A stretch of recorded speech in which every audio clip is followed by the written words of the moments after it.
بسم اللہ الرحمن الرحیم۔ انشاءاللہ آج کے اس درس قرآن میں سورہ غاشیہ کے بارے میں پڑھیں گے۔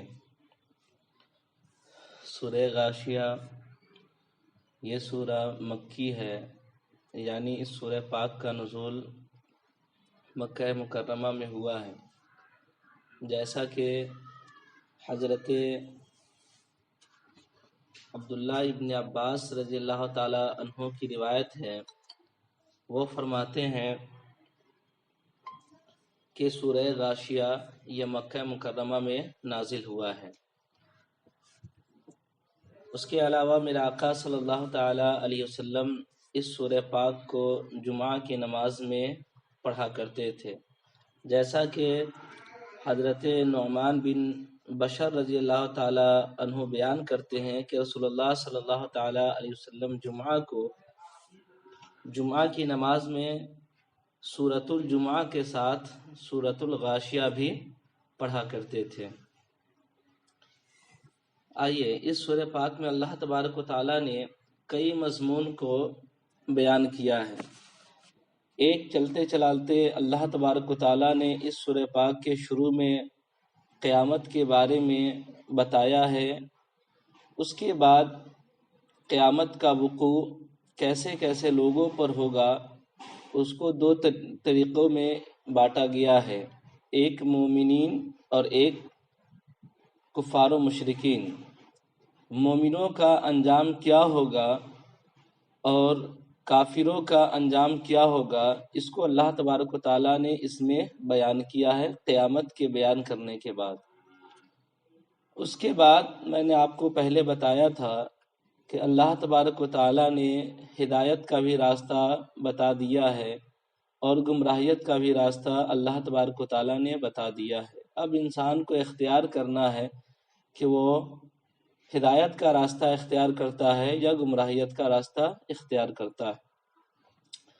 جب اللہ تبارک و تعالیٰ یہ مومنوں اور کفاروں کے انجام کو بیان کر دیا، اس کے بعد اللہ تبارک و تعالیٰ اپنی وحدانیت اور اپنے تخلیق کے بارے میں کچھ دلیلیں اللہ تبارک و تعالیٰ انسانوں کو دیا ہے کہ آخر انسان مومن کیوں ہوتے ہیں جبکہ اللہ تبارک و تعالیٰ نے ہر چیز کو پیدا کیا ہے۔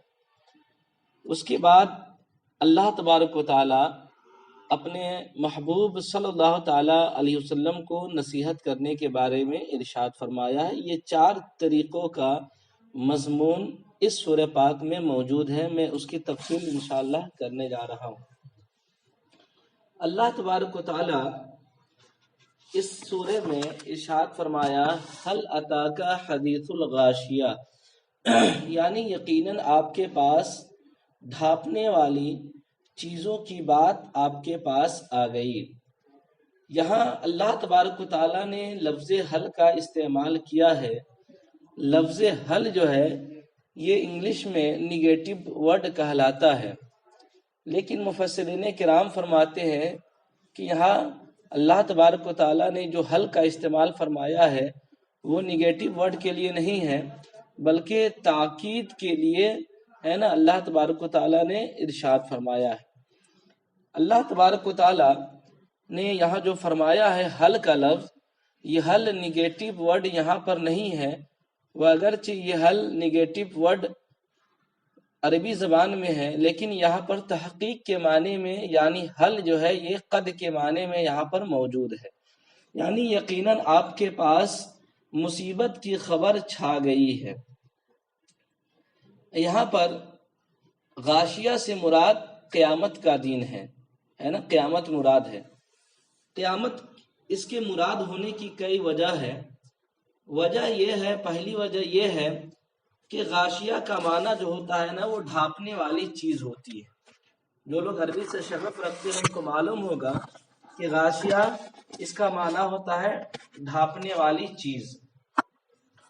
قرآن مجید میں اللہ تبارک و تعالی نے اس آیت سے مراد جو ہے نا قیامت کا دن لیا ہے، قیامت کا دن، اس لیے کہ قرآن مقدس میں سورہ عنکبوت آیت نمبر 55 میں اللہ تبارک و تعالی ارشاد فرماتا ہے یوم یغشاہم العذاب، یعنی وہ دن جو ان کو عذاب سے ڈھانپ لے گی۔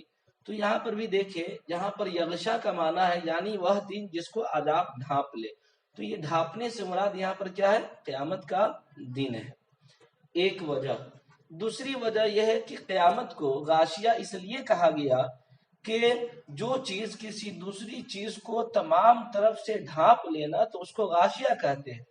چنانچہ قیامت کا دن جو ہوگا وہ تمام اطراف سے پوری دنیا کو ڈھانپ لے گی، اسی لیے قیامت کے دن کو یہاں پر غاشیہ کہا ہے۔ اس کے علاوہ اللہ تبارک و تعالیٰ نے تیسری وجہ، اس کی تیسری وجہ یہ ہے کہ ڈھانپنے والی چیز سے مراد قیامت اللہ تبارک و تعالیٰ نے اس لیے لیا ہے کہ قیامت چونکہ اچانک آ کر کے لوگوں کو ڈھانپ لے گی، اسی وجہ سے یہاں پر مراد کیا ہے؟ غاشیہ سے مراد قیامت کا دن ہے۔ جیسا کہ سورہ یوسف آیت نمبر 107 میں اللہ ارشاد فرماتا ہے افا امینو ان تاتیہم غاشیۃ من عذاب اللہ، کہ کیا یہ لوگ اس بات سے بے خوف ہے کہ ان پر اللہ تبارک و تعالیٰ کے عذاب سے ڈھانپنے والی چیز آئے۔ تو یہاں پر بھی دیکھیں، یہاں پر بھی ڈھانپنے والی چیز سے مراد کیا ہے؟ قیامت کا دن ہے۔ اس کے علاوہ بھی بہت سارے وجوہات ہیں، میں نے چند وجوہ کو آپ کے سامنے پیش کیا۔ صاحب تبیان القرآن نے اس کے 6 وجوہ بیان کیا ہے، جس میں سے میں نے 3 وجوہ آپ کے سامنے بیان کیا۔ اللہ تبارک و تعالیٰ آگے فرماتا ہے وجوہ یومئذ خاشعہ، میں نے بتایا تھا نا، یہاں پر پہلے اللہ تبارک و تعالیٰ قیامت کے بارے میں بتائے گا، اس کے بعد قیامت کن کن لوگوں پر واقع ہوگا اور وہ کن طریقوں سے ہوں گے، وہ کون کون لوگ ہوں گے، اس کا عذاب کیا ہوگا۔ تو یہاں اللہ تبارک و تعالیٰ سب سے پہلے کافروں کے انجام کو بتا رہا، قیامت کے بارے میں بتا دیا کہ یقیناً آپ کے پاس، یعنی اے محبوب آپ کے پاس قیامت کی بات آ چکی ہے، یعنی قیامت کی بات آپ کو بتا دی گئی ہے۔ اب قیامت کے بارے میں بتا رہے ہیں کہ وجوہ یومئذ خاشعہ، کہ قیامت کے دن کچھ ایسے لوگ ہوں گے کہ جن کے چہرے جو ہے نا جھکے ہوئے ہوں گے، جن کے چہرے ذلیل ہوں گے۔ یہاں اللہ تبارک و تعالیٰ نے فرمایا، ظاہر سی بات ہے قیامت کے دن جو ہے نا جن لوگوں کا چہرہ جھکا ہوا ہوگا وہ کون ہوگا؟ یہ کفار و مشرکین لوگ ہوں گے جن کا چہرہ کیا ہوگا؟ قیامت کے دن جھکا ہوا ہوگا۔ اب یہاں پر قیامت کے دن جو کفار و مشرکین کا چہرہ جھکا ہوا ہوگا اس کی تفصیل بیان کر رہے ہیں۔ اس میں اللہ تبارک و تعالیٰ نے جو خاشیہ کا لفظ ارشاد فرمایا ہے تو اس کا معنی یہ ہے کہ کفار کے چہرے اس دن اس قدر ذلیل و خوار ہوں گے کہ اس کے آثار جو ہے نا چہرے سے سمجھ میں آ جائیں گے کہ یہ کیا ہے؟ ذلیل و خوار چہرہ ہے۔ جس طریقے سے ہم کسی انسان کے چہرے کو دیکھ کر کے جان لیتے ہیں کہ یہ انسان کتنی مصیبتوں کا مارا ہے یا کتنی خوشی میں یہ انسان موجود ہے، یہ چہرے سے ہم اندازہ لگا سکتے ہیں۔ اسی طریقے سے قیامت کے دن اللہ تبارک و تعالیٰ کفار و مشرکین کو اس قدر عذاب دے گا کہ اس کے چہرے سے ظاہر ہوں گے کہ وہ کیا ہوں گے؟ ذلیل و خوار ہوں گے، رسوا ہوئے ہوں گے۔ آج اللہ فرماتا ہے عاملۃ ناصبۃ، یعنی یہ کام کرنے والے اور مشقت برداشت کرنے والے ہیں۔ اب یہاں پر دیکھیں آخر چہروں کا اللہ تبارک و تعالیٰ نے ذکر کیوں کیا؟ میں نے بتایا کہ چہروں ہی کے ذریعے سے انسان کی ہنسی اور انسان کی دکھ کا اندازہ لگایا جا سکتا ہے، جیسا کہ اللہ تبارک و تعالیٰ سورہ سجدہ میں آیت نمبر 12 میں اللہ تبارک و تعالیٰ نے ارشاد فرمایا وَلَوْ تَرَى إِذَا الْمُجْرِمُونَ نَاكِسُو رُؤُوسِهِمْ عِنْدَ رَبِّهِمْ، کاش کہ آپ دیکھتے جب مجرم لوگ اپنے رب کے سامنے سر جھکائے ہوئے ہوں گے۔ اس کے علاوہ اللہ تبارک و تعالیٰ نے کیا فرمایا؟ عاملۃ ناصبۃ، یعنی یہ کام کرنے والے اور مشقت برداشت کرنے والے ہوں گے۔ اب یہ کام کرنے والے قیامت کے دن کام کا وجود تو ہوگا نہیں، لیکن پھر بھی قیامت عاملۃ، لوگ تو کام کریں گے نہیں، لیکن عاملۃ ناصبۃ کا مطلب کیا ہے؟ کام کرنے والے اور مشقت برداشت کرنے والے۔ اس کا مطلب یہ ہے کہ آخرت کے دن کفار کے چہروں پر مشقت ظاہر ہوگی، یعنی وہ اس قدر ذلیل و خوار ہوں گے، اس قدر وہ رسوا ہوں گے، اس قدر پریشان ہوں گے کہ ان کے چہروں سے یہ ظاہر ہو جائیں گے کہ یہ کتنا پریشان ہے اور کتنا ذلیل و رسوا ہے۔ کیونکہ وہ دنیا میں اللہ تبارک و تعالیٰ کی عبادت سے وہ انسان تکبر کرتا تھا، وہ دوزخ میں مشقت والے عمل کریں گے۔ مشقت والے عمل کریں گے مطلب کیا ہے؟ انسان کو جب جہنم میں کی آگ میں ڈال دیا جائے گا نا تو اس قدر پریشان ہوگا، اس قدر پریشان ہوگا کہ کبھی اوپر جہنم کی دھکتی ہوئی آگ کبھی اس کو اوپر لے جائے گی، کبھی نیچے آئے گی، کبھی دائیں کرے گی، کبھی بائیں کرے گی، کبھی آگے اوپر کرے گی، کبھی نیچے کرے گی، یعنی اس قدر یہ مشقت اور کام کرنے میں بیزی ہوں گے۔ وہ زنجیروں، قیامت کے دن جو ہے نا وہ زنجیروں اور بھاری وزنی توق کے ساتھ ہوں گے، یعنی توق جو ہے نا یہ جہنم کا توق اس انسان کے گلے میں ڈال دیا جائے گا جس کو وہ گھسٹ رہے ہوں گے، ہے نا، اس کے گلے میں ہوں گے اور وہ اس توق کو لے کر کے زمین میں توق کو لے کر کے گھسٹ رہے ہوں گے، یہی اس کے لیے کام کرنے والی چیز ہوگی جسے اللہ تبارک و تعالیٰ نے عاملتوں سے اشارہ فرمایا ہے۔ جیسا کہ سورہ حاقہ میں آیت نمبر 30 سے لے کر کے 33 تک اللہ تبارک و تعالیٰ نے ارشاد فرمایا خذوہ فغلوہ ثم الجحیم صلوہ ثم فی سلسلۃ ذرعها 70 ذراعا فاسلکوہ، یعنی اس کو پکڑو پھر اس کو توق پہنا دو۔ یہ توق پہنا دینا یہ کیا ہوگا؟ ذلیل و خار کا باعث ہوگا۔ پھر اس کو دوزخ میں جھونک دو، جب دوزخ میں اس کو جھونک دیا جائے گا تو وہ اس قدر پریشان ہوں گے کہ اس کے چہرے سے اس کی پریشانی آیا ہوگی۔ پھر اس کو ایسی زنجیروں میں جکڑ دو جس کی پیمائش جو ہے نا 70 ہاتھ ہے۔ بتائیے 70 ہاتھ زنجیر کو لے کر کے وہ انسان گھسٹ رہا ہوگا، نہ جانے کتنے ساری مصیبتوں میں وہ انسان مبتلا ہوگا، آپ اس کا اندازہ لگا سکتے ہیں۔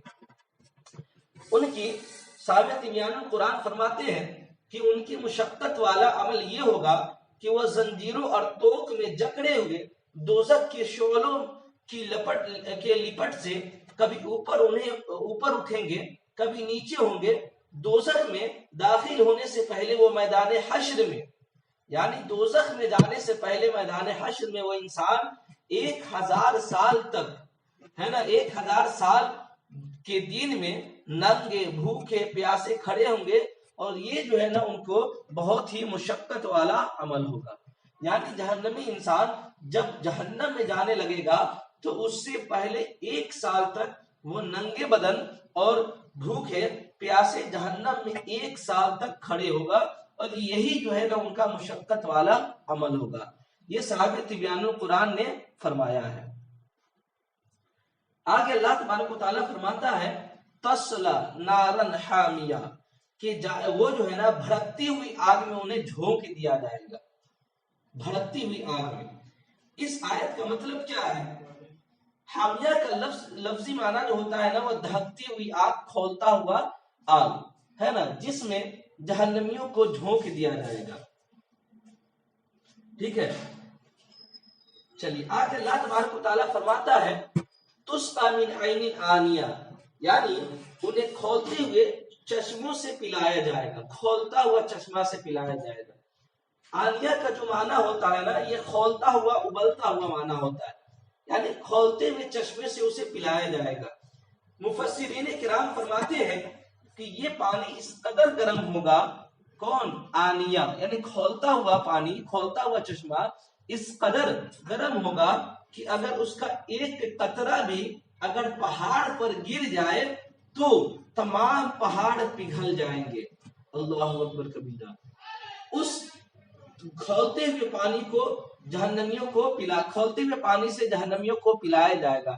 آپ اندازہ لگا سکتے ہیں کہ وہ پہاڑ جسے آج کے دور میں یہ بم مار کر کے اگر اس کو پھوڑا جاتا ہے تو پھر بھی وہ صحیح معنوں میں نہیں پھٹ پاتا ہے، لیکن تھوڑا سا پھٹ پاتا ہے، لیکن قیامت کی یہ جو ہے نا کھولتا ہوا جو چشمہ ہوگا اس کا عالم یہ ہوگا کہ اگر اس کا ایک قطرہ بھی اگر اس پہاڑ پر ڈال دیا جائے تو وہ پہاڑ جو ہے نا پگھل جائیں گے. آپ اندازہ لگا سکتے ہیں وہ کس قدر سخت اور کس قدر جو ہے نا یہ گرمی والا اور تپش والا یہ ہوگا، کھولتا ہوا پانی ہوگا. چلیے آگے اللہ تبارک و تعالی آیت نمبر 6 میں ارشاد فرماتا ہے لیس لہم طعام الا من ضریع، کہ ان کے لیے اس میں کھانے کا کچھ نہیں ہوگا مگر صرف اور صرف کیا ہوگا؟ ذریع ہوگا. یہ ذریع کیا ہے میں اس کی تفسیر بتاؤں آپ کو. حدیث پاک میں ہے لفظی معنی جو ہوتا ہے نا یہ خاردار جھاری ہوتا ہے، یہ ذریع کا معنی ڈکشنری اعتبار سے اگر ہم دیکھیں تو. لیکن حدیث پاک میں کہا گیا ہے کہ ذریع ایک گھاس ہے جس کو شبرک کہا جاتا ہے.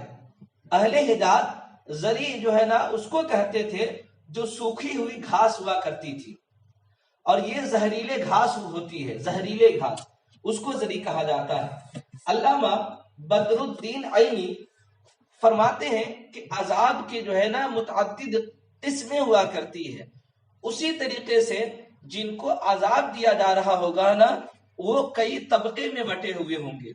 بعض طبقہ یہ ہوگا جو تھوہر کے درخت کو کھائیں گے، تھوہر کے درخت، اور بعض لوگ وہ ہوں گے جو غسلین کو کھائیں گے. غسلین کس کو کہتے ہیں؟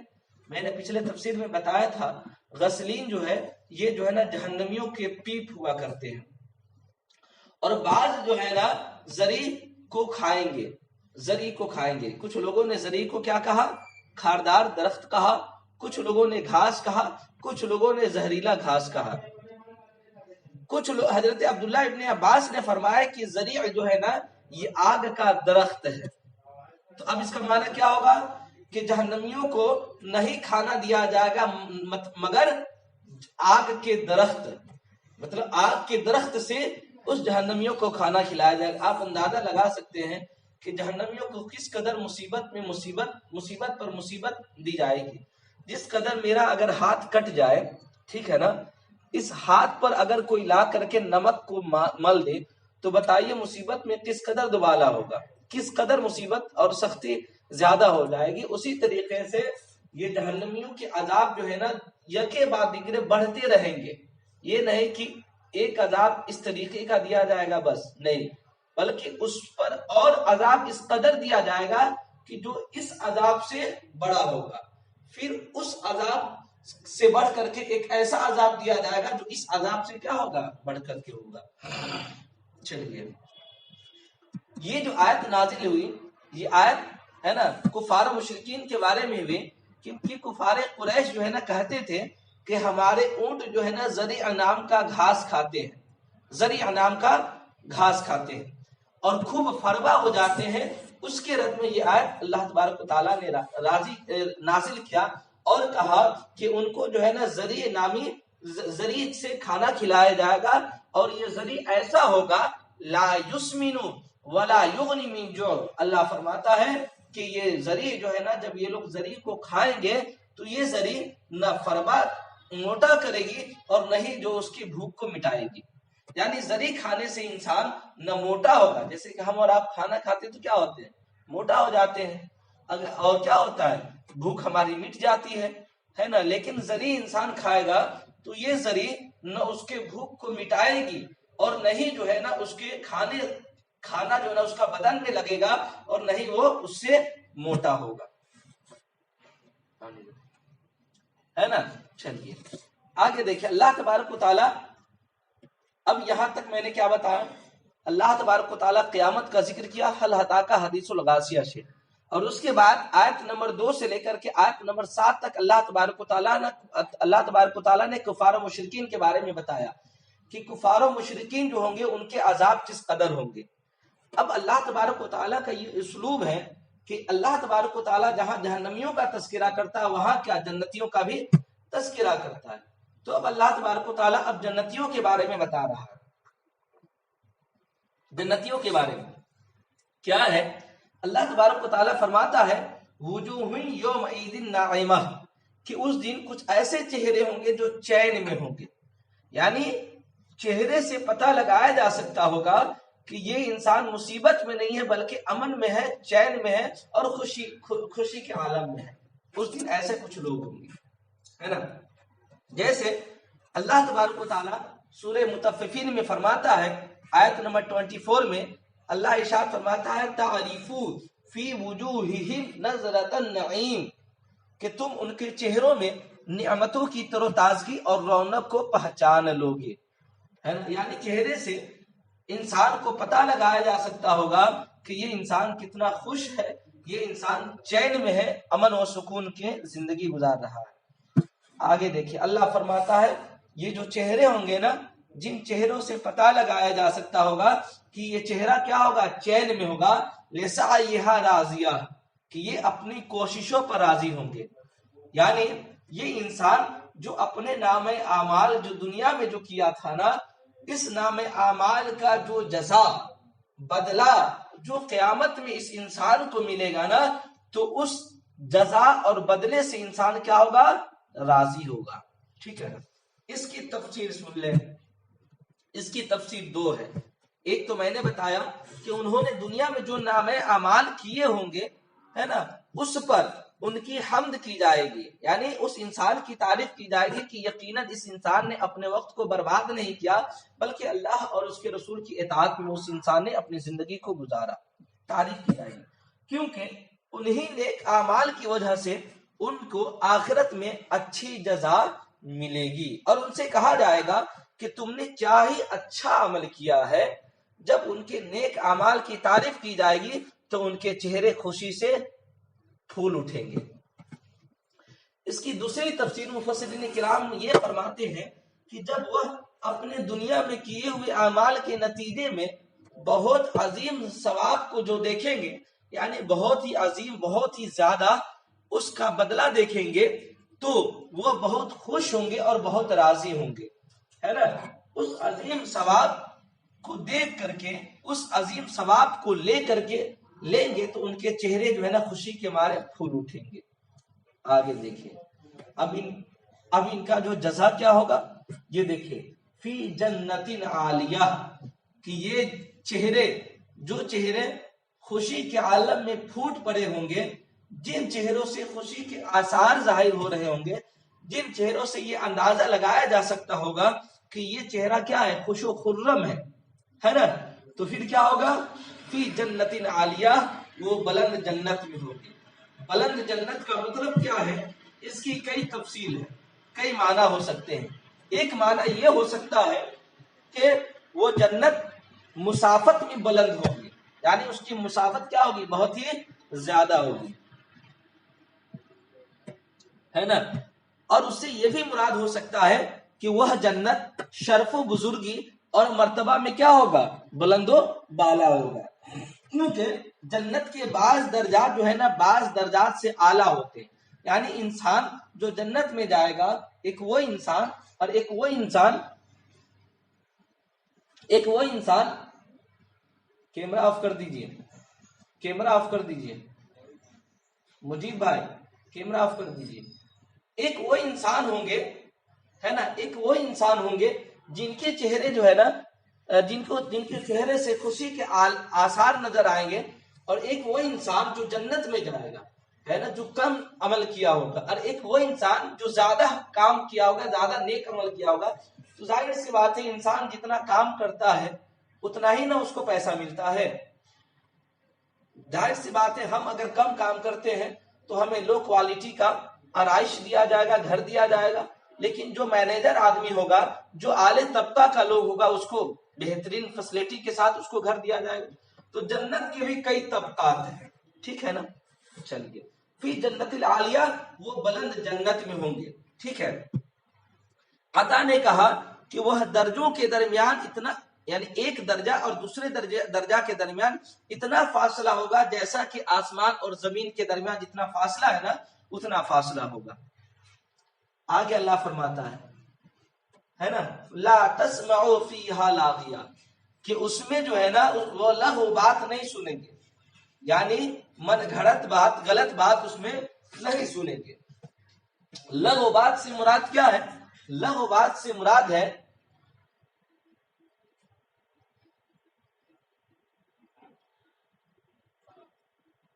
لغوبات سے مراد کیا ہے؟ لغوبات سے مراد جو ہے نا فضول، عبث اور بیکار چیز ہے. جیسا کہ قرآن مقدس میں اللہ فرماتا ہے سورہ مریم کی آیت نمبر 62 میں اللہ ارشاد فرماتا ہے لا يسمعون فیہا لغوہ، کہ وہ جنت میں فضول بات کو نہیں سنیں گے، یعنی بیکار بات، عبث بات. اب دیکھیں جنت میں لغو بات نہ سننے کی وجوہ کیا ہے، وجوہات کیا ہے؟ تو اس کی کئی وجوہات ہیں. میں یہاں پر 4 وجوہات کو آپ کے سامنے میں پیش کروں گا، 4 وجہ کو. پہلی وجہ یہ ہے کہ جنت لغو باتوں سے پاک ہوگی، غلط باتوں سے جنت کیا ہوگی؟ پاک ہوگی. ایک منٹ،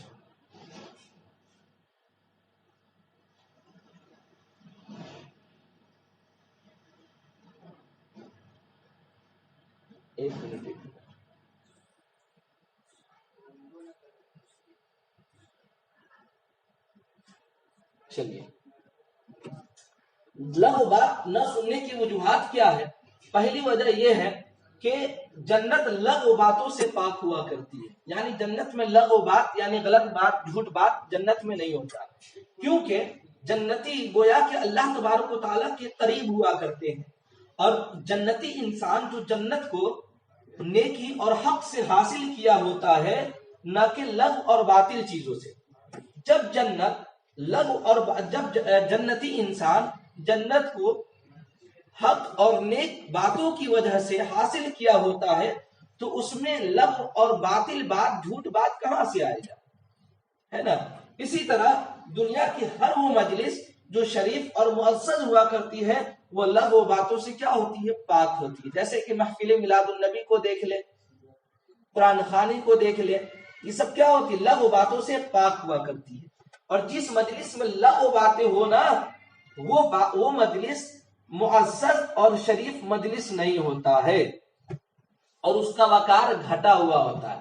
لیکن جو مجلس لغو اور جھوٹ باتوں سے پاک ہوا کرتی ہے نا اس کا وقار کیا ہوتا ہے؟ بڑھا ہوا ہوتا ہے. زجاج نے یہ کہا، دوسری وجہ دیکھیں، زجاج نے یہ کہا کہ اہل جنت صرف حکمت والی بات کیا کریں گے. اللہ تبارک و تعالیٰ نے جو ان کو نعمتیں عطا کی ہے نا اس پر اللہ تبارک و تعالیٰ کی وہ حمد و ثنا بیان کریں گے اور حکمت بیان کریں گے.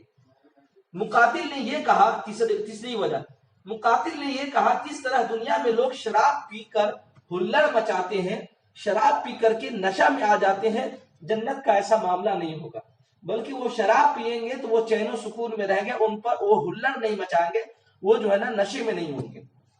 چوتھی وجہ یہ، اب ظاہر سی بات ہے جب نشے میں نہیں ہوں گے تو جھوٹ بات بولیں گے کہاں سے؟ ارے جو ہلڑ مچاتے ہیں وہ نہ لغو بات کرتے ہیں، غلط بات کرتے ہیں، فضول بات کرتے ہیں. اور جو ہلڑ مچائیں گے نہیں، جنت میں جنتیوں کو شراب پلایا جائے گا، ہے نا، تو جب نشے میں نہیں ہوں گے تو وہ فضول بات بولیں گے ہی نہیں. چوتھی وجہ یہ ہے کہ جنت میں لوگ ایسی باتیں نہیں کریں گے جس سے دوسروں کی دل آزاری اور تکلیف ہوتی ہے. جیسے اس دنیا میں ہم کچھ ایسی باتیں کرتے ہیں کہ جس سے کسی کو تکلیف ہوتی ہے. اگر کوئی انسان تکلیف میں ہوتا ہے تو ہم اس کی تکلیف کو سمجھنے کی کوشش نہیں کرتے ہیں بلکہ اور زیادہ کچھ بات بول کر کے اس کی تکلیف میں بڑھاتے ہیں، اضافہ کرتے ہیں اور اس کی تکلیف کو دوبالا کرتے ہیں. آگے دیکھیں اللہ تبارک و تعالیٰ فرماتا ہے فیہا عین جاریہ، کہ اس میں رواں چشمہ ہوگا، یعنی اس میں کیا ہوگا؟ جاری چشمہ ہوگا، بہتا ہوا چشمہ ہوگا. اس سے پتہ کیا چلا؟ جنت میں جنت کی جس طریقے سے انواع قسمیں زیادہ ہے نا اسی طریقے سے جنت کے چشمے کی بھی قسمیں بہت ہی زیادہ ہے. اسی وجہ سے اللہ تبارک و تعالیٰ نے یہاں خاص عین جاریہ، جاری چشمے کے بارے میں کہا ہے. کہیں اور بھی چشمے کے بارے میں آپ نے پڑھا ہوگا. چلیے آگے دیکھ، اللہ تبارک و تعالیٰ فرماتا ہے فیہا سرور مرفوعہ. اب اسی جنتیوں کی ہی چل رہا ہے، جنتیوں کے بارے میں ہی چل رہا ہے. فیہا سرور مرفوعہ، کہ اس میں جو ہے نا بلند مسندیں ہوں گی، یعنی مسند مطلب تکیہ ٹائپ کا آتا ہے نا، مسند گول گول، اس میں مسندیں ہوں گی.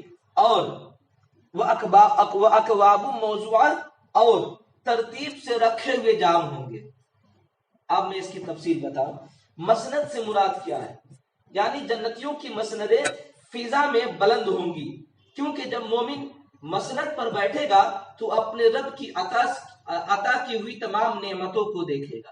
یعنی جنتی جو ہے نا ان کی مسندیں جو ہے نا فضا میں بلند ہوگی. جب فضا میں بلند ہوگی، ظاہر سی بات ہے انسان جتنا اوپر جاتے رہتا ہے نا دنیا کے نظارہ اتنا ہی زیادہ دیکھتا ہے.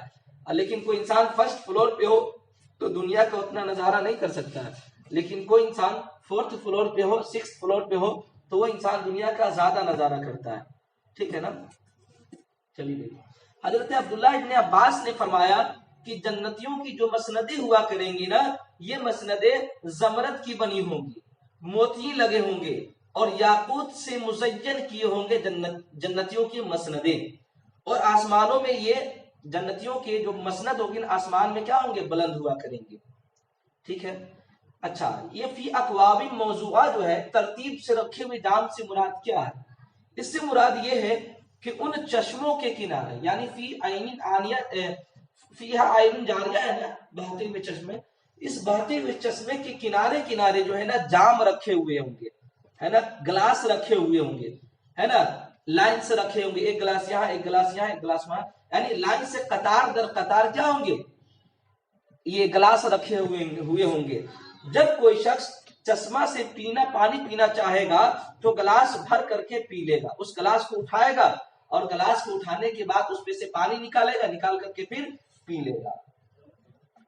اس کے بعد ایک وجہ یہ ہو سکتی. دوسری وجہ کہ جب جنتی اس چشمے سے پانی پینا چاہے گا تو وہ خود وہ گلاس وہ چشمے میں جائے گا اور جانے کے بعد پانی نکال کر کے جنتی کے سامنے پیش کر دے گا. ٹھیک ہے نا. خود بخود گلاس بھر جائے گا. اور یہ بھی ہو سکتا ہے کہ وہ گلاس جو ہے نا چاندی اور سونے کی ہو اور ان پر ہیرے اور جواہرات لگے ہوئے ہو، ہیرے اور جواہرات سے مرصع ہوئے ہو. اس لیے یہ ممکن بھی ہو سکتا ہے. اور جیسا کہ اور بھی بہت سارے احادیث سے معلوم چلا کہ جنتیوں کی جتنی بھی ساری چیزیں ہوں گے، کوئی زمرد سے ہوگا، کوئی موتیوں سے بنا ہوا ہوگا، کوئی موتیوں سے سجا ہوا ہوگا. اور یہ جنتیوں کے لیے کیا ہے؟ جائز ہے. کیوں جائز ہے؟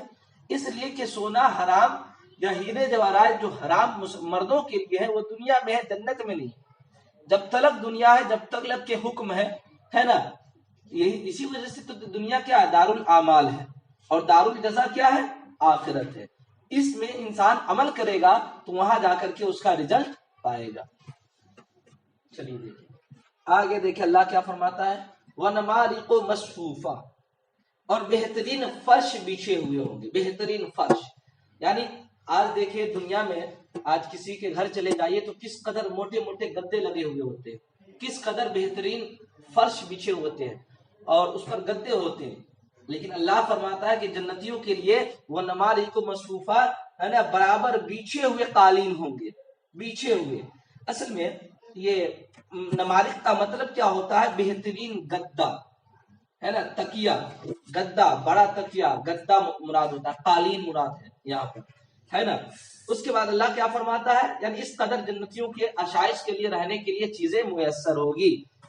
اللہ فرماتا ہے وہ زرابی مبثوثہ، اور پھیلی ہوئی چاندنیاں ہوں گی، ہے نا، پھیلی ہوئی چاندنیاں ہوں گی. چاندنی مبثوث نمارق کا مطلب کیا ہوتا ہے؟ پھیلی ہوئی فرش بچھے ہوئے ہوں گے، ہے نا، بچھے ہوئے ہوں گے چاندنی.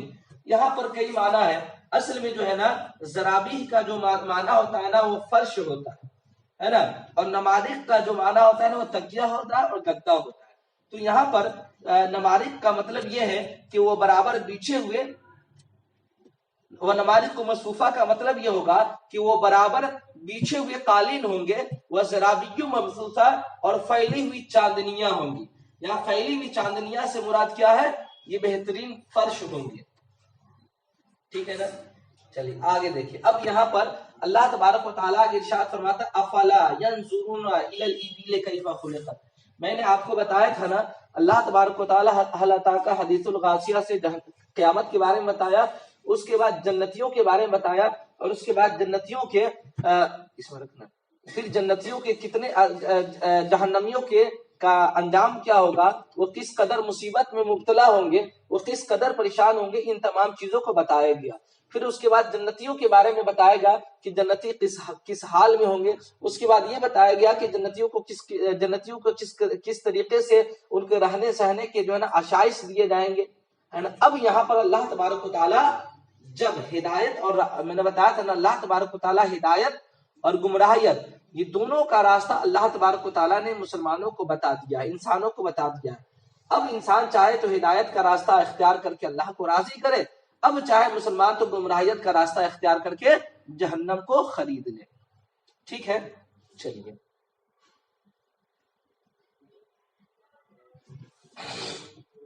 اب یہاں پر اللہ تبارک و تعالیٰ اب بتا رہا ہے، یعنی اللہ تبارک و تعالیٰ اب اپنی وحدانیت پر اور اپنی تخلیق پر یہ دلیل اب دے رہا ہے کہ اے انسان اب تم دیکھو جو اللہ تبارک و تعالیٰ کی نافرمانی کرتے ہیں اور جو اللہ تبارک و تعالیٰ کی فرمانبرداری کرتے ہیں وہ بھی دیکھ لے.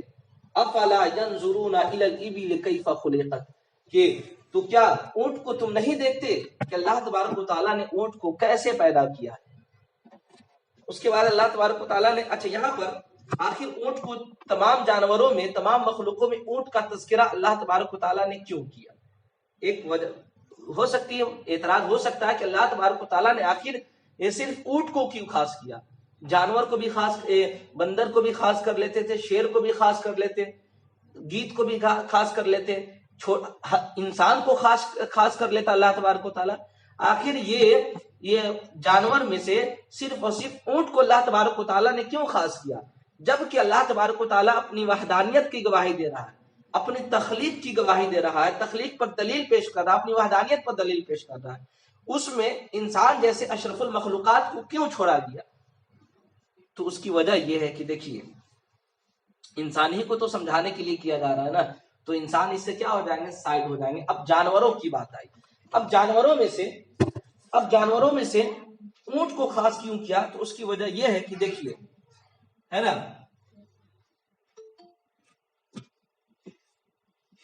اس کی وجہ یہ ہے کہ دیکھیے اللہ تبارک و تعالیٰ نے انسان کے لیے ہے نا، اللہ تبارک و تعالیٰ نے انسان کے لیے اللہ تبارک و تعالیٰ نے انسان، کیمرہ بند کر دیجئے حضرت، کیمرہ بند کر دیجئے. عظیم صاحب شاید، ہاں ٹھیک ہے، شکریہ آپ کا. اللہ تبارک و تعالیٰ نے انسان کے لیے حیوانات میں جو منافع اور فوائد رکھے وہ کیا ہے؟ وہ یہ ہے کہ انسان بعض جانوروں کا گوشت کھاتا ہے، بعض جانوروں کا دودھ پیتا ہے، بعض جانوروں پر اپنا سامان لاد کر کے ایک جگہ سے دوسری جگہ لے جاتا ہے، یہی نہ وجہ ہے. اور بعض جانوروں پر انسان سوار ہو کر کے ایک جگہ سے دوسری جگہ جاتا ہے. بعض جانوروں کو انسان خوبصورتی کے لیے پیش کرتا ہے. جانور کا یہی نہ فائدہ ہے، جانور کا ہم گوشت کھائے، جانور کا ہم دودھ پیے، جانور پر ہم سواری لا دے، جانور پر ہم بوجھ لا دے، جانور پر ہم سواری کرے، ایک جگہ سے دوسری جگہ اپنے سامان کو لے جائے، یا ایک جگہ سے دوسری جگہ ہم خود سوار ہو کر کے چلے جائے، ہے نا، یا ہم خود یا جانوروں کی خوبصورتی کے طور پر جانوروں کو پیش کیا جائے، یہی نہ وجہ ہے. تو یہ تمام وجہ جو ہے نا اونٹ میں زیادہ تر پایا جاتا ہے. اسی وجہ سے اللہ تبارک و تعالیٰ نے اونٹ کا تذکرہ زیادہ، سب سے اونٹ کا تذکرہ اللہ تبارک و تعالیٰ نے کیا ہے یہاں پر. جیسا کہ اللہ تبارک و تعالیٰ سورہ یاسین میں آیت نمبر 71 to 72 ارشاد فرماتا ہے، اولم یروا انا خلقنا لهم مما عملت ایدینا انعاما فهم لها مالکون وذللناها لهم فمنها ركوبهم ومنها یاکلون، کہ کیا تم نہیں دیکھتے کہ ہم نے اپنے ہاتھوں سے جو مخلوق بنائی ہے ان میں سے ہم نے ان کے فائدے میں سے فائدہ کے لیے چوپائے بھی بنائے جن کے یہ مالک ہوا کرتے ہیں کون؟ انسان. اور ہم نے ان چوپایوں کو ان کے تابع کر دیا، سو ان میں سے بعض ان کی سواریاں ہیں اور بعض کو وہ کھاتے ہیں.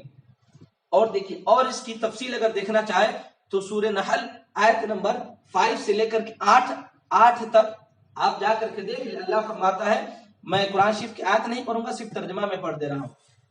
سورہ نحل آیت نمبر 5 سے لے کر کے 8 تک اللہ کیا ارشاد فرماتا ہے، اللہ تبارک و تعالیٰ نے تمہارے نفع کے لیے چوپائے پیدا کیے جن میں تمہارے لیے گرمی کے لیے لباس اور بھی بہت منافع ہیں.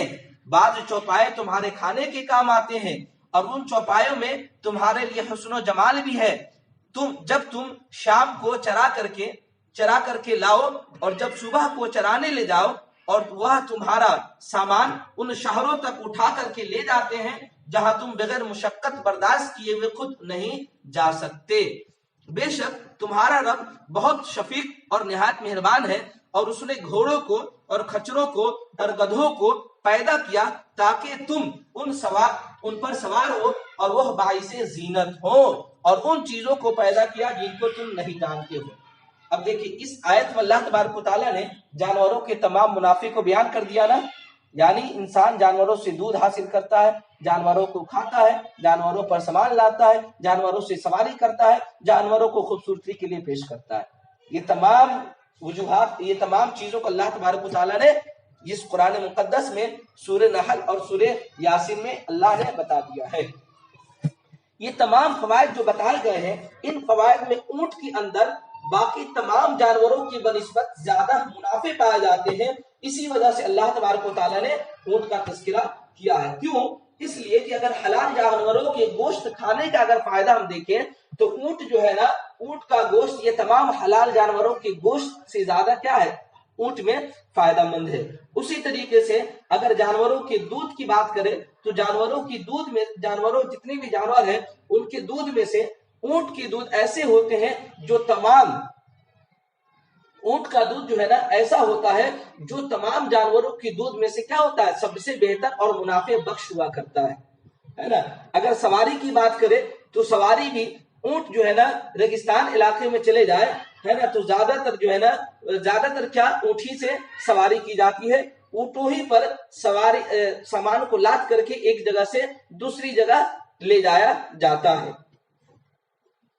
ہے نا۔ اسی وجہ سے اونٹوں کو صحرائی جہاز بھی کہا جاتا ہے۔ اگر خوبصورتی کی بات دیکھیں تو اونٹ کی جو خوبصورتی ہے وہ خوبصورتی اور جانوروں میں نہیں پایا جاتا ہے۔ میں نے اب تمام چیزوں کو میں نے بتا دیا کہ جانوروں کے جتنے چیزوں کے لیے اللہ تبارک و تعالیٰ نے جانوروں کو پیدا انسان کے لیے کیا ہے نا، ان تمام چیزوں کو میں نے بتا دیا کہ تمام چیزوں سے زیادہ جو ہے نا اونٹ میں زیادہ پایا جاتا ہے۔ ٹھیک ہے، اس کے علاوہ اللہ تبارک و تعالیٰ آگے کیا فرماتا ہے، غور کریں گے، بہت ہی اہم بحث میں پڑھا رہا ہوں۔ آگے اللہ تبارک و تعالیٰ کیا فرماتا ہے، وَإِلَى السَّمَاءِ كَيْفَ رُفِعَتْ، اور آسمان کو دیکھو، آسمان کی طرف دیکھو کیسے اونچا کیا ہے۔ کیا ہے؟ پیلا ہے یار، لے لو پلا کر کے لایا۔ آسمان کی طرف دیکھو کہ اللہ تبارک و تعالیٰ نے آسمان کو کس قدر بلند کیا ہے۔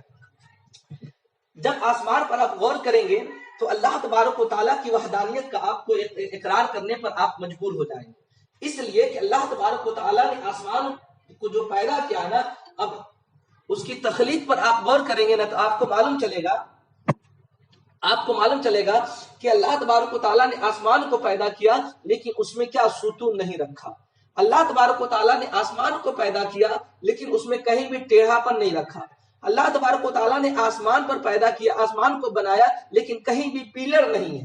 اگر ہم گھر کا چھت اگر بنائے تو وہاں پیلر کی ضرورت پڑتی ہے، وہاں اونچ نیچ ہو جاتا ہے، لیکن وہاں خدا کی کاریگری کو دیکھے کہ اللہ تبارک و تعالیٰ نے کس قدر یہ آسمان کو پیدا کیا کہ اس میں نہ کوئی کد ہے نہ اس میں کوئی پیلر ہے۔ آج بھی آپ دیکھیں گے یہ ہاورا کا جو پل ہے نا، اس میں آخر میں جو ہے نا کیا ہے، پیلر ہے، لیکن بیچ میں نہیں ہے، تو لوگ اس کو تعجب کی نگاہ سے دیکھتے ہیں اور اس کو دیکھنے جاتے ہیں کہ ارے بغیر پیلر کے پہاڑ کے یہ کیا نام ہے، یہ پل کو بنا دیا گیا ہے، لوگ تعجب سے دیکھتے ہیں۔ اب ذرا غور کریں کہ اللہ تبارک و تعالیٰ نے آسمان کو جہاں پر ذرہ برابر بھی پیلر نہیں ہے، کہیں بھی ٹیڑھاپن نہیں ہے نا، پھر اللہ تبارک و تعالیٰ کی قدرت کا کیا کہنا۔ اللہ تبارک و تعالیٰ کی وحدانیت کو دیکھنے پر انسان مجبور ہو جاتا ہے اور یہ کہنے پر مجبور ہو جاتا ہے سبحان اللہ ما خلق باطلا، کہ باقی اللہ تبارک و تعالیٰ کے لیے ہے کہ جس نے کسی بھی چیز کو بیکار پیدا نہیں کیا۔ چلیے آگے دیکھ، اللہ فرماتا ہے وَإِلَى الْجِبَالِ كَيْفَ نُصِبَتْ، اور پہاڑوں کو کیسے اللہ تبارک و تعالیٰ نے قائم کیا۔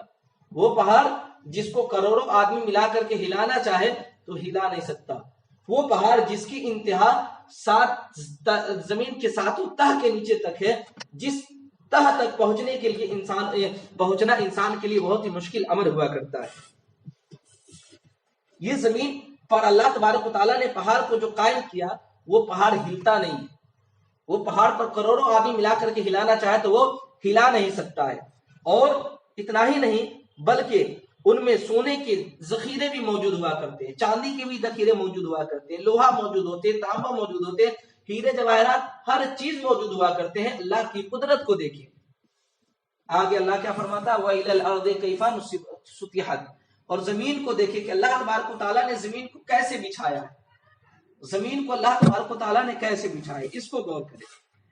اللہ تبارک و تعالیٰ نے اپنی تخلیق پر اور اپنی توحید پر دلائل کا ذکر کرتے ہوئے سب سے پہلے کس کو بتایا؟ اونٹ کو بتایا۔ اس کے بعد اللہ تبارک و تعالیٰ نے کس کو بتایا؟ اونٹ کے بعد اللہ تبارک و تعالیٰ نے آسمان کو بتایا، پھر اس کے بعد پہاڑ کو بتایا، پھر زمین کو بتایا۔ آخر ان چار چیزوں کو اللہ تبارک و تعالیٰ نے اپنی تخلیق اور وحدانیت پر دلیل پیش کرتے ہوئے اس کو کیوں بتایا؟ ہو سکتا تھا کہ پہلے زمین کو بول دیتے، پہلے پہاڑ کو پیش کر دیتے، پھر یہ کیا نام اونٹ کو بیان کرتے، لیکن اللہ تبارک و تعالیٰ نے پہلے اونٹ کو، پھر آسمان کو، پھر پہاڑ کو، پھر زمین کو کیوں بتایا؟ اس کی وجہ یہ ہے کہ دیکھیے قرآن کہاں نازل ہوا؟ عرب میں نازل ہوا، عرب کی زبان عربی ہوا کرتی ہے، ٹھیک ہے نا؟ اور عموماً عربی جو لوگ ہوا کرتے تھے جنگلوں میں، صحراؤں میں سفر کیا کرتے تھے، اور صحرا میں جب وہ سفر کرتے تھے تو بالکل کیا ہوتے تھے؟ تنہا ہوا کرتے تھے۔ جب انسان تنہا ہوتا تھا تو وہ ارد گرد کی چیزوں پر غور کرتا تھا، ہے نا؟ جب انسان ارد گرد کی چیزوں پر غور کرتا تھا تو اسے صرف اور صرف جانور یعنی اونٹ کے علاوہ کوئی چیز نظر نہیں آتا تھا، ہے نا؟ پھر وہ انسان اونٹ کی تخلیق پر غور کرتا ہے کہ اللہ تبارک و تعالیٰ نے اس کو کس قدر بنایا ہے، کبھی کہیں اونچا ہے، کبھی اس کا کوہان نکلا ہوا ہے، اتنا لمبا بنایا ہے، اس کے گردن اللہ تبارک و تعالیٰ نے اتنا لمبا بنایا ہے، اور جانور کے گردن اتنے لمبے نہیں ہوتے ہیں، اللہ تبارک و تعالیٰ نے اس کے پیر کو اتنا لمبا بنایا۔ تو اللہ تبارک و تعالیٰ کی قدرت کو انسان، اللہ تبارک و تعالیٰ کی تخلیق پر انسان غور کرتا ہے، سب سے پہلے کس پر؟ جانور پر۔ اسی وجہ سے اللہ تبارک و تعالیٰ نے جانور کو بیان کیا۔ اس کے بعد جب انسان جنگل میں ہوتا تھا اور تنہا ہوتا تھا، جانور کی تخلیق پر انسان غور و فکر کر لیتا تھا، پھر جو ہے نا ادھر ادھر جب دیکھتا تھا تو اسے اتنے بیابان جنگل میں صرف اور صرف آسمان کے علاوہ کوئی چیز نظر نہیں آتا تھا، ٹھیک ہے نا؟ تو جب آسمان پر انسان دیکھتا تھا تو دیکھتا تھا کیا کہ جہاں تک نظر جا رہا ہے کہیں بھی پیلر نہیں ہے، کہیں بھی آسمان کا پیلر موجود نہیں ہے، جہاں دیکھ رہے ہیں آسمان ایک دم برابر ہے، کہیں بھی ٹیڑھا پن نہیں ہے۔ یعنی کتنا اونچا اللہ تبارک و تعالیٰ نے آسمان کو بنایا بغیر پیلر کے۔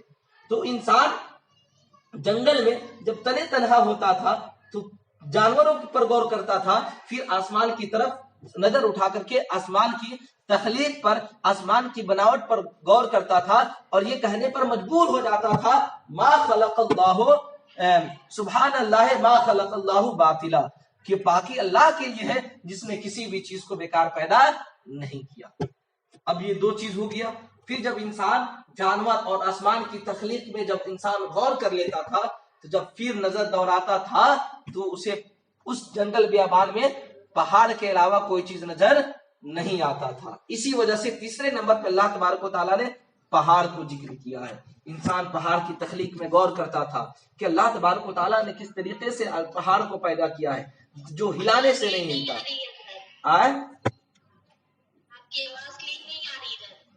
آواز نہیں جا رہی ہے؟ جب انسان آواز آ رہی ہے؟ لیکن کلین نہیں آ رہی ہے۔ ارے یار کیا کرے تو آ جائے گا انشاءاللہ۔ خیر، میں یہ کہہ رہا تھا کہ اللہ تبارک و تعالیٰ جانوروں کو پیدا کیا، انسان جو ہے نا جانوروں پر غور و فکر کرتا ہے، پھر انسان آسمانوں پر غور و فکر کرتا ہے، پھر انسان جو ہے نا پہاڑوں پر غور و فکر کرتا ہے۔ اسی وجہ سے اللہ تبارک و تعالیٰ نے تیسرے نمبر پر پہاڑ کو ذکر کیا۔ پھر اللہ تبارک و تعالیٰ، پھر انسان جو ہے نا اللہ تبارک و تعالیٰ کی تخلیق پر غور و فکر کرتا ہے کہ اللہ تبارک و تعالیٰ نے پہاڑ کو کیسے پیدا کیا۔ اتنے دور جہاں تک نظر اٹھاؤ پہاڑ ہی پہاڑ نظر آتے ہیں، اتنے بلند بلند پہاڑ، اتنے مضبوط پہاڑ، جس پہاڑ کو کروڑوں آدمی ملا کر کے ہلانا چاہے تو ہلا نہیں سکتا ہے. انسان اللہ تبارک و تعالیٰ کی قدرت پر، انسان اللہ تبارک و تعالیٰ کی تخلیق پر غور و فکر کرتا ہے پہاڑ پر. جب یہ تینوں چیزوں پر انسان غور و فکر کر لیتا ہے، پھر دیکھتا ہے اللہ تبارک و تعالیٰ کی قدرت کا نظارہ کرتا ہے، تو اسے صرف اور صرف زمین کے علاوہ کوئی چیز نظر نہیں آتا ہے. اسی وجہ سے اللہ تبارک و تعالیٰ نے چوتھے نمبر پر زمین کو ذکر کیا ہے. ٹھیک ہے، زمین پر جب انسان اللہ تبارک و تعالیٰ کی تخلیق کے بارے میں غور و فکر کرتا ہے تو پھر سوچنے پر مجبور ہو جاتا ہے کہ اللہ تبارک و تعالیٰ نے اس زمین کو کس طریقے سے پیدا کیا، کس قدر بچھایا. اللہ تبارک و تعالیٰ نے زمین کے نیچے نہ جانے کتنے سارے ہیرے جواہرات کو رکھا، پانی رکھا اور بہت ساری چیزوں کو رکھا. اللہ تبارک و تعالیٰ نے اس پانی پر اس زمین کو کیسے بچھایا. ہم پانی پر اگر لیٹنا چاہے یا ہم کسی چیز کو رکھنا چاہے تو وہ فوراً زمین میں پانی کے اندر چلا جاتا ہے. لیکن واہ ہے اللہ تبارک و تعالیٰ کی قدرت. اللہ کی قدرت کتنی بڑی ہے کہ اللہ تبارک و تعالیٰ نے پانی پر زمین جیسی بھاری چیز کو بچھا دیا، لیکن پانی جو ہے نا، لیکن زمین ہل نہیں رہی ہے. زمین کو ہلایا بھی جائے تو زمین نہیں ہل سکتی ہے. ٹھیک ہے نا، یہ قدرت ہے. جب اللہ تبارک و تعالیٰ اپنی تخلیق اور اپنی وحدانیت پر دلیل کو پیش کر دیتا ہے تو پھر اپنے محبوب صلی اللہ تعالی علیہ وسلم کو کہتا ہے فذکر انما انت مذکر، کہ اے محبوب آپ نصیحت کریں، اس لیے کہ آپ ہی نصیحت سنانے والے ہیں. اب ذرا غور کریں مسلمانوں، آخر اللہ تبارک و تعالیٰ نے اپنے نبی کو یہ کیوں فرمایا کہ آپ ہی نصیحت کو کرنے والے، اور کوئی نصیحت کرنے والے نہیں ہیں؟ یقیناً میرے نبی کے علاوہ کوئی نصیحت کرنے والے نہیں، اس لیے کہ نصیحت کرنے والوں کے لیے اللہ تبارک و تعالیٰ نبی کو بھیجتا ہے نصیحت کرنے کے لیے. اور اللہ تبارک و تعالیٰ نے اپنے نبی پر نبوت کا سلسلہ، رسالت کا سلسلہ بند کر دیا. اسی وجہ سے اپنے نبی کو کہا اے محبوب اب آپ نصیحت کیجئے، اب نصیحت کیجئے، اس لیے کہ آپ ہی کیا ہے، نصیحت کرنے والے ہیں. لست علیہم بمسیطر، تم کچھ ان پر نگہبان نہیں ہے. یعنی اے محبوب، میرے آقا صلی اللہ تعالیٰ علیہ وسلم جب لوگوں کو دعوت و تبلیغ دیتے تھے نا تو بہت پریشان رہا کرتے تھے. لوگ جلدی سے اسلام کو قبول نہیں کرتے تھے تو میرے آقا بہت پریشان ہو جاتے تھے. تو میں نے سورہ فاتحہ کی تفسیر میں نے بتایا تھا نا، اہدنا الصراط المستقیم میں اللہ تبارک و تعالیٰ نے کیا فرمایا، اے محبوب آپ کا صرف کیا ہے، راستہ دکھا دینا، راستہ تک پہنچا دینا، یہ آپ کا کام نہیں ہے. جیسا کہ آپ پڑھیں گے نور الانوار میں پڑھیں گے، اس میں کیا لکھا ہوا درس نظامی کی کتاب میں پڑھیں گے آپ، اس میں لکھا ہوا ہدایت دو طریقے کا ہوتا ہے. تفسیر بیضاوی کو بھی اٹھا کر دیکھ لیں آپ، اس میں لکھا ہوگا کہ ہدایت دو طریقے کا ہوتا ہے. ایک ہدایت کیا ہوتا ہے، ایصال الی المطلوب، یعنی مطلوب تک پہنچا دینا، ہاتھ پکڑ کر کے جہاں تک ہے نا، وہاں جہاں انسان کو جانا وہاں تک پہنچا دینا. اور ایک کیا ہے، اراؤت طریق، ہے نا، راستہ کو دکھا دینا. تو ہم مسلمان اور نبی صلی اللہ تعالیٰ علیہ وسلم کے لیے کیا ہے کہ راستہ کو دکھا دینا، ہدایت کا راستہ بتا دینا. ہدایت کے لیے اس کو مار پیٹ کر کے زبردستی اسے اسلام کو قبول کروانا ہم لوگوں کے لیے یا نبی صلی اللہ تعالیٰ علیہ وسلم کے لیے نہیں ہے. ہاتھ پکڑ کے پہنچا دینا یعنی ایصال الی المطلوب تک پہنچا دینا، یہ صرف اور صرف اللہ تبارک و تعالیٰ کا کام ہے کہ اللہ جس کو ہدایت دے اس کو ہدایت کے راستے پر اللہ پہنچا دیتا ہے. ٹھیک ہے نا، راستہ دکھا دینا، صحیح بات بتا دینا ہم مسلمانوں کا کام ہے. اگر انسان قبول کرنا چاہے تو کرے، قبول نہیں کرے گا تو اس کی غلطی ہے. ہمارا پھر کل قیامت کے دن ہم سے نہیں پوچھا جائے گا کہ تم نے جو ہے نا اس کو کیوں نہیں ہدایت کے راستے پر پہنچایا، یہ نہیں پوچھا جائے گا. ہاں، اگر ہم ہدایت کا راستہ نہیں بتائے ہوئے ہوں گے تو یہ پوچھا جائے گا کہ تم نے اسے ہدایت کا راستہ کیوں نہیں بتایا. ٹھیک ہے، چلیے اب دیکھیے بہت لمبی ہو گئی. لست علیہم بمسیطر الا من تولی وکفر، ہاں جو منہ پھیرے اور کفر کرے فیعذبہ اللہ العذاب الاکبر، تو جو منہ پھیرے اور کفر کرے تو اسے اللہ بڑا عذاب دے گا. یعنی جو اپنے محبوب صلی اللہ تعالیٰ علیہ وسلم کا انکار کرے نا تو اس کو اللہ تبارک و تعالیٰ بڑا عذاب دے گا. بڑا عذاب دینے سے مراد کیا ہے؟ دیکھیے بڑے عذاب سے مراد جو ہے نا دوزخ کا عذاب ہے. اور جیسا کہ یہ ثابت بیان القرآن فرماتے ہیں کہ بڑے عذاب سے مراد یہاں پر دوزخ کا عذاب ہے، اور اس سے کم درجے کا جو عذاب ہے وہ دنیا کا عذاب ہے. جیسے دنیا میں جنگ کے اندر شکست سے دوچار ہو جانا، جنگ کر رہے ہیں کسی سے ہم پریشان ہو گئے، یا کسی سمندری طوفان میں انسان ڈوب گیا، دریا میں سیلاب آ گیا، زلزلہ آ گیا، موذی بیماری میں مبتلا ہو گیا، کینسر کی بیماری میں مبتلا ہو گیا، یہ دنیا کا چھوٹا عذاب ہے نا، بھلے یہ دنیا کا عذاب ہے جس سے اللہ تبارک و تعالیٰ نے کیا کہا ہے نا کہ چھوٹا کہا، چھوٹا عذاب یہ الا من تولی وکفر فیعذبہ اللہ العذاب الاکبر، یہ بڑا عذاب سے مراد جہنم کا عذاب ہے، اور دنیا کا جو عذاب ہے نا یہ چھوٹا عذاب ہے، وہ عذاب جو انسان کو ہلاک کر دے۔ انا الینا ایابہم، بے شک ہمارے ہی طرف ان کا پھرنا ہے، لوٹنا ہے۔ انسان کتنا بھی اڑ لے ہوا میں، لیکن اللہ کیا فرماتا ہے، انا بطش ربک لشدید، کہ تو جتنا بھی اڑ لے لیکن اللہ کی پکڑ سے تم باز نہیں آ سکتے ہو، یقیناً اللہ کی پکڑ میں ایک نہ ایک دن انسان کو آنا ہی ہے۔ چلیے آگے دیکھیں، ثم الینا حسابہم، پھر بے شک ہماری ہی طرف ان کا حساب ہے، یعنی یہ انسان کتنا بھی ہوا میں اڑ لے ایک نہ ایک دن ٹھکانا اس کا ہمارے طرف ہے، اور اس کا حساب بھی ہمارے ہی طرف ہے نا۔ ان آیتوں میں نبی کریم صلی اللہ تعالیٰ علیہ وسلم کو تسلی دی گئی کہ اے محبوب آپ ٹینشن نہ لیں، آپ کا کام ہے صرف ہدایت دینا، ہدایت کا راستہ دکھانا، بس وہ قبول کرے چاہے نہ کرے وہ اس کا کام ہے، لیکن ایک وقت ایسا آئے گا نا کہ وہ ہماری طرف لوٹ کر کے آئے گا اور ہماری طرف ہم اس کا حساب لیں گے۔ جب ہم اس کا حساب لیں گے تو پھر اس کا حساب بہت سخت لیں گے، ہے نا۔ ایک سوال یہاں پر یہ پیدا ہوتا ہے کہ کفار سے حساب لینا اور ان کو سزا دینا اللہ تبارک و تعالیٰ کا حق ہے، لیکن یہ ضروری نہیں کہ مالک اپنا حساب لیوے کرے، ایسا ضروری ہے بھائی، ظاہر سی بات اللہ کیا فرمایا، ثم ان علینا حسابہم، کہ بے شک ہمارے ہی اوپر ان کا حساب ہے۔ تو مالک جو ہوتا ہے نا وہ مالک اپنے بندوں کو کبھی کبھی چھوڑ دیتا ہے نا، ہم مان لیں کہ ہمارا آپ مالک ہے، ہم سے کوئی گناہ ہو گیا، کوئی غلط کام ہو گیا، کسی چیز کو ہم توڑ دیے ہے نا، تو مالک کیا کرتا ہے، کبھی کبھی اس کو سزا دیتا ہے، کبھی کبھی اس کو چھوڑ دیتا ہے۔ تو اللہ تبارک و تعالیٰ تو بہت بڑا مہربان ہے، تو اللہ تبارک و تعالیٰ تو ظلم ہے نا، اللہ لیس بظلام، کہ اللہ جو ہے نا ظالم نہیں ہے، ظلم کرنے والا نہیں ہے۔ جب اللہ ظلم کرنے والا نہیں ہے اور اللہ بہت بڑا مہربان ہے جس سے ارحم الراحمین کہا گیا ہے، تو ظاہر سی بات ہے وہ عذاب نہ دے گا، بلکہ ایسے ہی انسان کو کفار و مشرکین کو معاف کر دے گا۔ تو اس کا جواب یہ کہ دیکھیے اللہ تبارک و تعالیٰ کا جو ہے نا،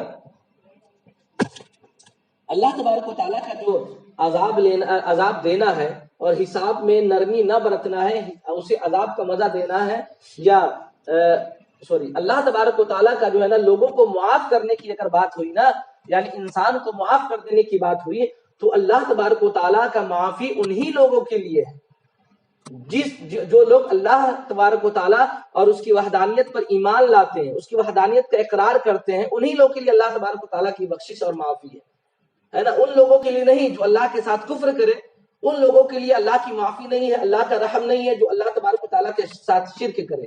یہ معافی جو ہے نا یہ مومنوں کے لیے ہے، مسلمانوں کے لیے، اور کسی کافروں کے لیے، مشرکوں کے لیے معافی نہیں ہے، اس لیے کہ اللہ تبارک و تعالیٰ نے تو واضح کر کے بتا دیا کہ جو کفار ہوں گے نا ان کو دردناک عذاب دیا جائے گا۔ اللہ نے کیا کیا، وعدہ کیا ہے نا، اللہ تبارک و تعالیٰ نے کا قول کیا ہے، کفار کو دردناک عذاب دیا جائے گا۔ اب بتائیں ذرا، اگر اللہ تبارک و تعالیٰ یہ کافروں کو اور مشرکوں کو اگر اللہ تبارک و تعالیٰ عذاب نہ دے، معاف کر دے، تو اللہ تبارک و تعالیٰ کا قول جو ہے کون اللہ نے فرمایا کہ اللہ کافروں کو دردناک عذاب دے گا، وہ جھوٹا ہونا لازم آئے گا نا، اور اللہ کا کوئی قول یہ جھوٹا نہیں ہوتا ہے۔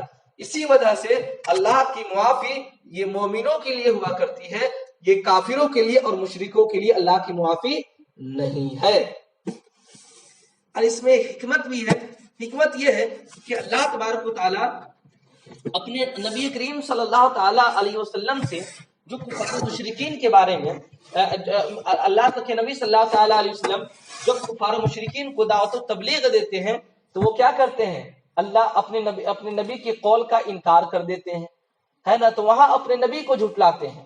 اب یہاں پر قیامت کے دن اللہ تبارک و تعالیٰ اس کو عذاب دے کر کے یہ بتلانا چاہ رہا ہے کہ اے لوگوں، جو تم دنیا میں مورتی کا پوجا کرتے تھے، تم دنیا میں بتوں کو پوجا کرتے تھے، تم دنیا میں ہمارے ساتھ کفر کیا کرتے تھے اور اترا کر کے چلتے تھے، گھمنڈ میں چلتے تھے، اے لوگوں دنیا میں تم گھمنڈ کر کے چلتے تھے، شرک کرتے تھے، کفر کرتے تھے، آج یہاں پہ تو اس کا مزہ چکھ. یہ حکمت ہے. اسی وجہ سے چاہیے کہ ہم اللہ تبارک و تعالیٰ کے ساتھ کبھی بھی کفر نہ کریں اور شرک نہ کرے. درس قرآن کا کلاس ختم ہوا. آئیے ہاتھوں کو اٹھا کر کے دعا کر لیں. اللہ تبارک و تعالیٰ کی بارگاہ میں دعا ہے اللہ تبارک و تعالیٰ ہم تمام حضرات کو ہے نا درس قرآن کی برکت سے ہم سب کو مالا مال عطا فرمائے, ہم سب کی پریشانی کو دور عطا فرمائے, درس قرآن سے خوب خوب فیض حاصل کرنے کی توفیق عطا فرمائے.